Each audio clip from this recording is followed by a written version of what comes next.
Implications. NIL has had some of its biggest effects on recruiting. It has transformed the recruiting landscape completely into something that revolves around finances instead of the academics and developments of team culture.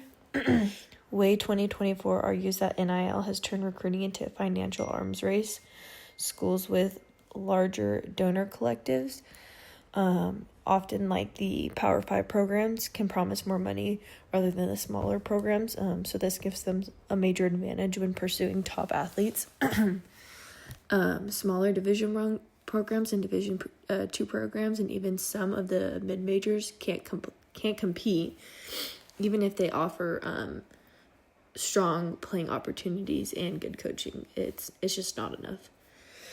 The NCAA 2021 defined NIL as giving athletes rights to profit from their name, image, and likeness, but in practice has become tied to boosters and collectives, which has heavily influenced recruiting decisions.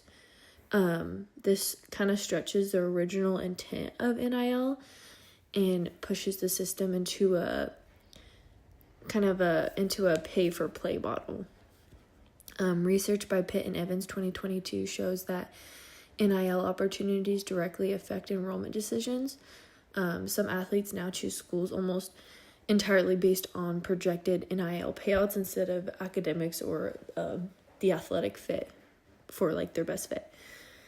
Schallenberger 2024 also notes that coaches are struggling to maintain roster stability because NIL money changes year to year. So as deals grow and shrink, athletes may start to jump to different programs frequently, and this can make it like nearly impossible for coaches to build long-term strategies and team cohesion. The IRS 2025 adds another kind of challenge. Complex tax rules for NIL income. Athletes now have to track multiple income streams and file taxes, and in some cases deal with self-employment status. These mistakes can then lead to penalties or financial trouble that can then affect them in the future. This kind of just goes to show that NIL is reshaping the future of college sports and not really in a stable way. So the system is taking a shift toward professionalization, where athletes behave like free agents and schools behave kind of like businesses. So this can really threaten many of the core values of college athletics. Some more implications. I kind of want to connect everything back to kinesiology and sports medicine and, athletic care or athlete care. Because NIL doesn't just change sports financially, it changes how athletes need to be supported both physically and mentally. So first, NIL can increase stress levels, and we know from kinesiology research that stress is then directly affects their sleep, injuries, muscles, and their recovery and performance. Hollabaugh in 2023 explains that young athletes are especially vulnerable because their bodies and routines are still developing. So when NIL adds the pressure of their deadlines and traveling and just extra responsibilities, it can lead to both acute and chronic fatigue. The NADA article by Brown and Palace 2023 tells us that athletic trainers must now screen for NIL-related anxiety and burnout. This is kind of new territory because before NIL, athlete stress was usually just tied to playing time or academics or injuries. So now athletes worry about social media and contracts and failing to meet brand expectations or losing those deals. So these are business pressures layered on top of also their athletic pressure. This means that the trainers and strength coaches and the staff, all a part of like the kinesiology world, need new tools and different communication strategies. They have to help these athletes be able to balance training loads with these new stressors so injuries don't increase. How in 2023 also warned that more external influence on athletes, such as agents and boosters, can complicate decisions about training, playing through pain, or even returning from injury. So athletes might feel pressured to stay visible or perform because their income depends on it in their NIL deal. So that's dangerous for a health standpoint. This kind of just proves that NIL directly can affect kinesiology professionals.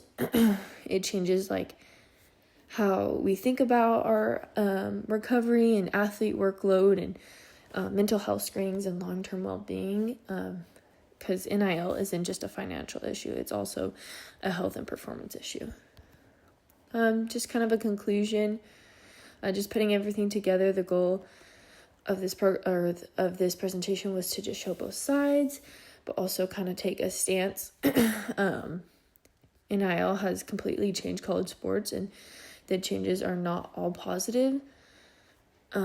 Studies by Pitts and Evans 2022, Wade 2024, Hollabaugh 2023, Berg 2023, and several others prove that NIL creates more pressure, more instability, and more inequality. Because athletes are now having to juggle school, athletics, and the NIL deals, which can then increase stress and burnout.